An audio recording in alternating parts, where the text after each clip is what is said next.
You are watching the press preview now. First look at what's on the front pages as they come into us. In the next half hour, we'll see what's making the headlines with political commentator Adam Bolton and assistant editor and parliamentary sketch writer for The Spectator, Madeleine Grant. So let's see what's on some of those front pages for you now. We're beginning with The Times, where it says that Prime Minister Keir Starmer is set to officially recognise the state of Palestine tomorrow, in line with his recent pledge. On that same story, The Telegraph says the PM will try to appease Donald Trump, who's against recognition, by tightening UK sanctions on Hamas. The Observer front page has a series of stark images of the living conditions of people in Gaza and the West Bank, with a small headline at the bottom, "The Actual State of Palestine." The paper has a special report inside. The Express carries a pledge from Conservative leader Kemi Badenoch of what the paper describes as a blitz on benefits, but any threat to the pensions triple lock is seemingly ruled out.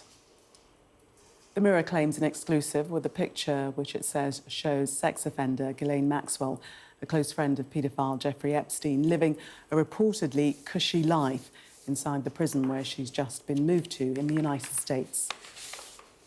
The Star speaks to former EastEnders actor Steve McFadden about his troubles during the years he spent playing one of the soap's notorious Mitchell brothers. And finally, the Sunday People reveals that Mamma Mia star Lily James is to take the Sylvester Stallone role in a Hollywood reboot of the action film Cliffhanger. And we are joined tonight by Adam Bolton and Madeleine Grant. Welcome to you both. Let's start with that arresting front page of The Observer, the full-page photo there, and the headline, "The Actual State of Palestine," clued into the fact that Sir Keir Starmer is going to recognise the statehood of Palestine. Yeah, tomorrow. This is The Observer continuing its magazine-style front pages, and it's almost a play on words, you know, the actual state of Palestine, talking about the conditions. And this is accompanied inside the paper with a report from the other bit of putative Palestine, the West Bank, a detailed report by Isabella Coles. And she's actually saying, because of the state of Gaza and also the operations of the IDF and the Israeli security forces, actually says, in practice, the state may never be obtained, never be attained. You know, it's a very sobering report, really. Yes, exactly. And of course, at the same time that all of this has been going on in the West Bank, Israeli settlements in that area have continued to expand. And it seems rather as if the lofty words of our statesmen are not being matched by the reality on the ground. It's a very powerful front page, and also a testament to the ongoing destruction of buildings, and particularly high-rise blocks, which is happening ahead of a likely ground invasion of Gaza City. And it does make you wonder, not just for the hope of any kind of ceasefire in the short term, but what kind of hope for civil society with, you know, minimal or zero infrastructure left in some of these places.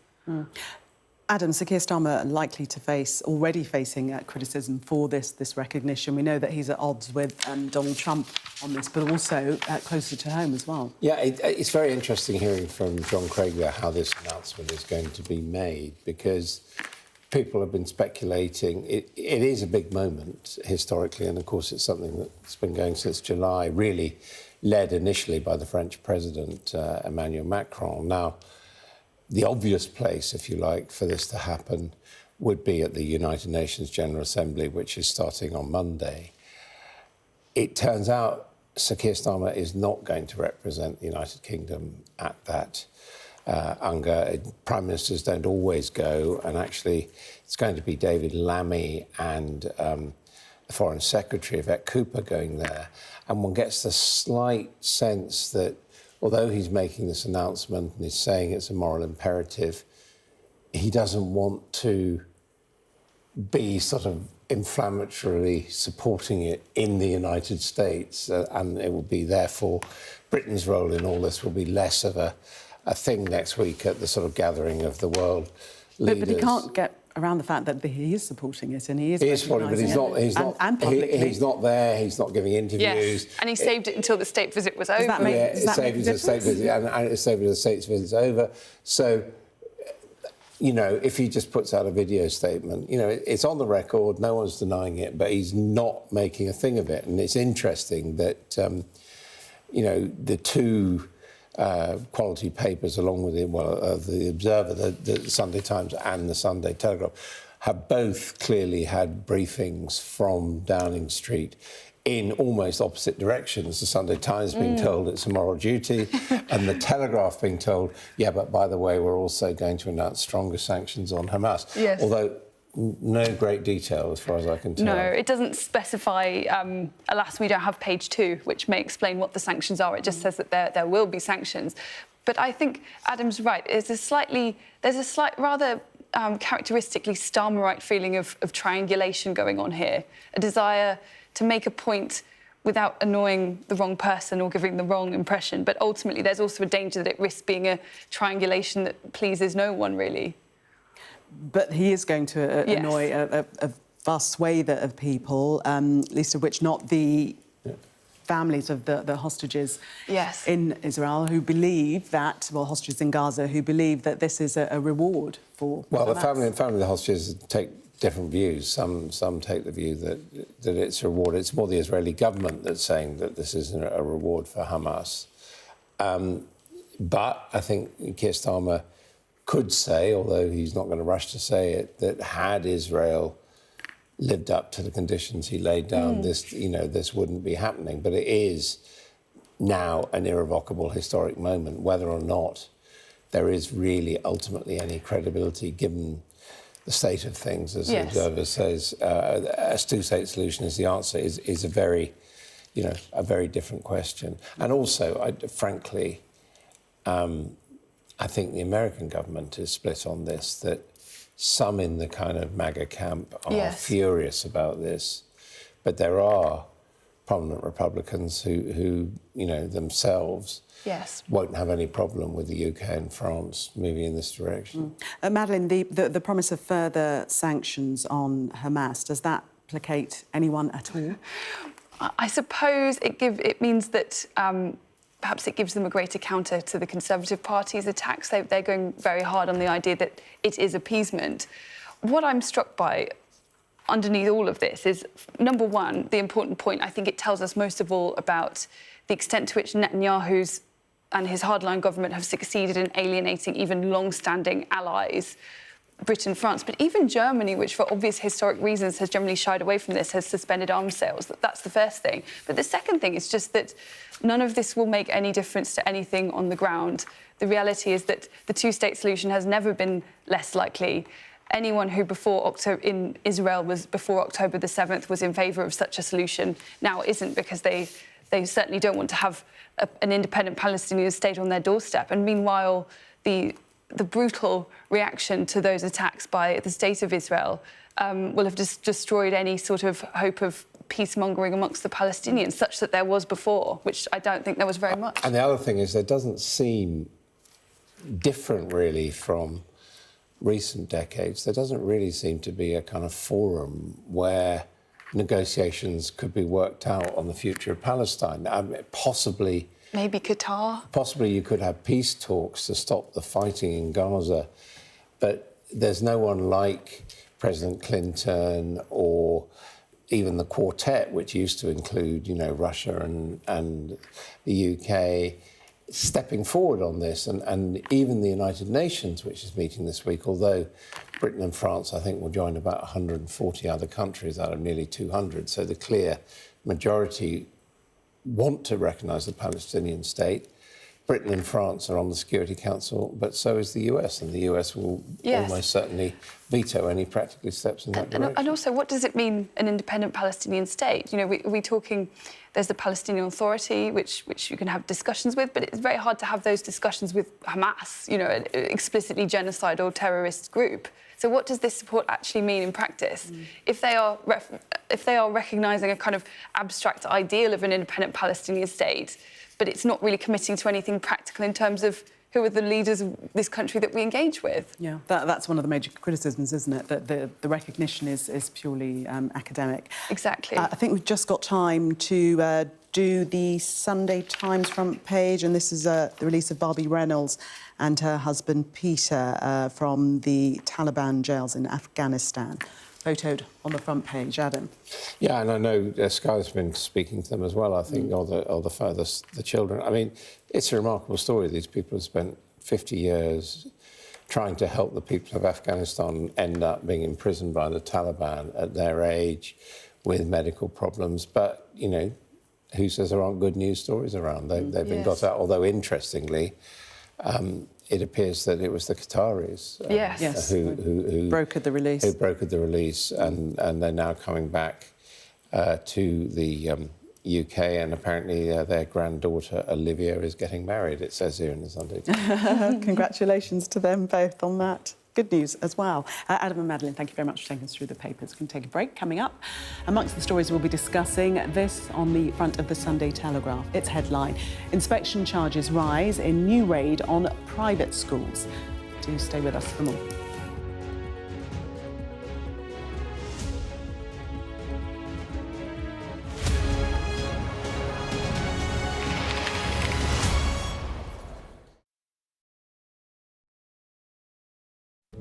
I'm Cordelia Lynch, Sky's Asia correspondent, based here in Bangkok.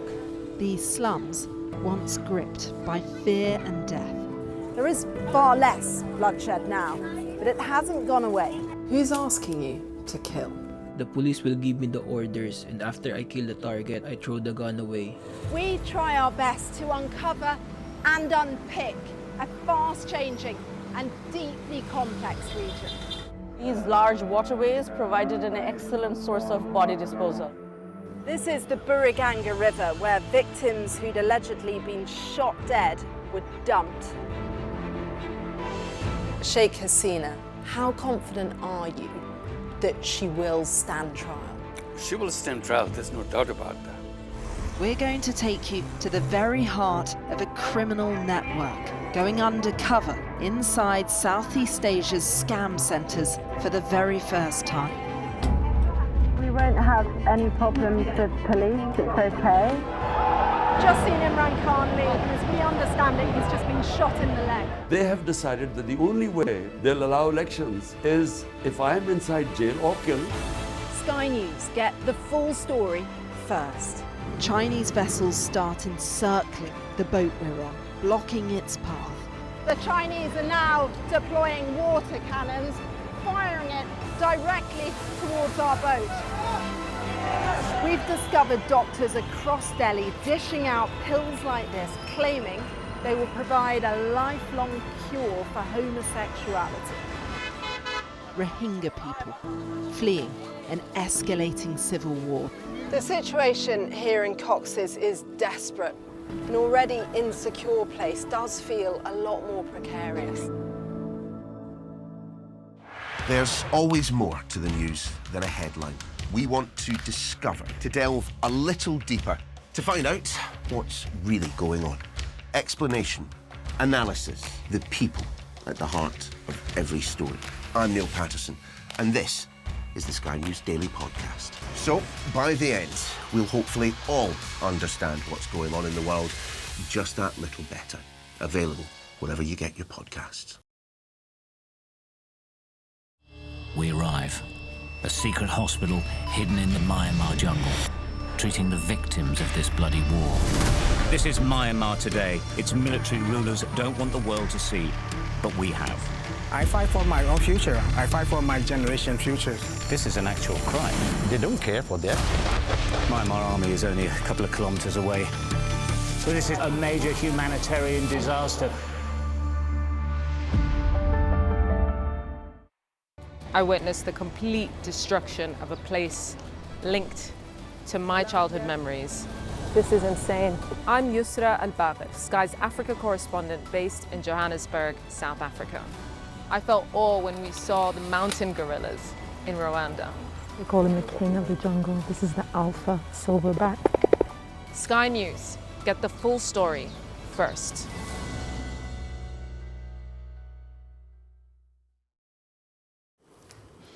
Welcome back. You are watching the Press preview still with me, political commentator Adam Bolton, formerly of this parish, you will recognise him, and assistant editor and parliamentary sketch writer for The Spectator, Madeleine Grant. Let's take a look at the Sunday Telegraph and this story, which, well, it is the Telegraph, but they're writing it up as another attack on private schools. They're going to be charged up to 3 times more for Ofsted inspections. This is under what they're describing as a fresh raid on the independent sector, unveiled by the Education Secretary. Madeleine. Yes, that is how it's being framed. And I think that what it speaks to is, I would guess, I'm not sure if it actually says anywhere in the article here, what would be raised by it, but we're talking millions, you know, in the grand scheme of government spending, very, very little. It's interesting to me that Bridget Phillipson has decided to pursue this sort of policy because it will be, I mean, there's a figure, schools... just sorry to cut you there. Figures disclosed by ministers earlier this month reveal that the annual cost of providing Ofsted inspection to private schools is £6.5 million. But only 2.2 million of that is recovered in fees. So exactly, we're not talking a vast sum of money here. And I just think it's interesting because 4.3. Yes, well done. Good math. Nice. But Bridget Phillipson, I think, in this policy, it's actually not about the raising of money. It's about positioning herself to her own MPs with the ongoing deputy leadership contest as the candidate of the left wing. And it's one of the few issues in Parliament these days where, when I'm in there watching Labour MPs, they're having, you know, morale is pretty low. But one of the few times they get a bit chipper is when someone mentions the VAT on private schools, which is a very popular policy, even though it hasn't raised as much money as it claimed. And they've quietly dropped their pledge to hire 6,500 new teachers. That was apparently what the money was going to be spent on. So I think this is more about internal Labour politics than actual raising of money. But it is, and in a sense, it's quite odd. I mean, this is the schools are inspected because the government wishes to have control over the education system as a whole, both independent and private. It's not that the schools necessarily are falling over themselves to be invited to be inspected. So, you know, they're now being asked to, you know, pay extra for what. Why should they pay more? Well, exactly. Because the Ofsted inspection's the same for state and private exactly. schools. That's my point. And I think, you know, I really think all schools should be charged the same on this. But this, it's a crowd pleaser. It's straightforward class politics. 90% of people go to state school. Opinion polls suggest that there's not much public sympathy for private schools. Therefore, you know, Bridget Phillipson is banging that drum. And the article describing it as her carrying favour with I should say, I did actually interview her recently, and I said, you've got this policy, and you say you're going to have thousands more teachers. Have you got, and how many have you got so far? And she was unable, I think, to specify. Well, it was never about that in the first place. I think it was more about playing to the galleries. To the Mirror, and Ghislaine Maxwell is pictured on the front of the newspaper amidst complaints by many that she's now in a very plush surroundings. The prison that she's been moved to, she's enjoying yoga classes, and one inmate saying, you know, she helped destroy many lives. It's a slap in the face. Madeleine?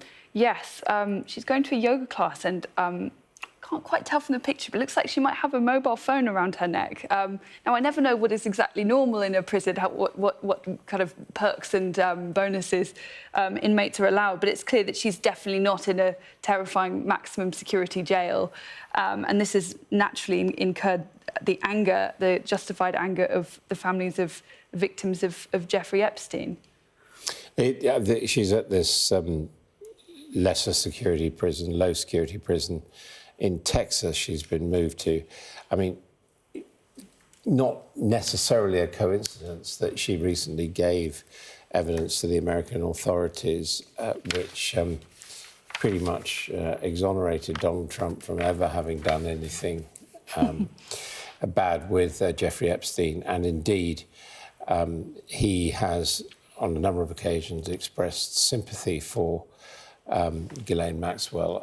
I don't think it's beyond the bounds of possibility that he may pardon her at some point. That said, while she was being tried, she was held in very difficult conditions, and after her sentence, she initially was in a very, very tough jail. So, you know, I mean... Adam, Doesn't upset me too much, this, I have to say. We must leave it there. Thank you both. We shall see you back in the 11 o'clock hour. Coming up next on Sky News 11, more on that breaking news that the government is expected to recognise Palestinian statehood from tomorrow. We arrive. A secret hospital hidden in the Myanmar jungle, treating the victims of this bloody war. This is Myanmar today. Its military rulers don't want the world to see, but we have.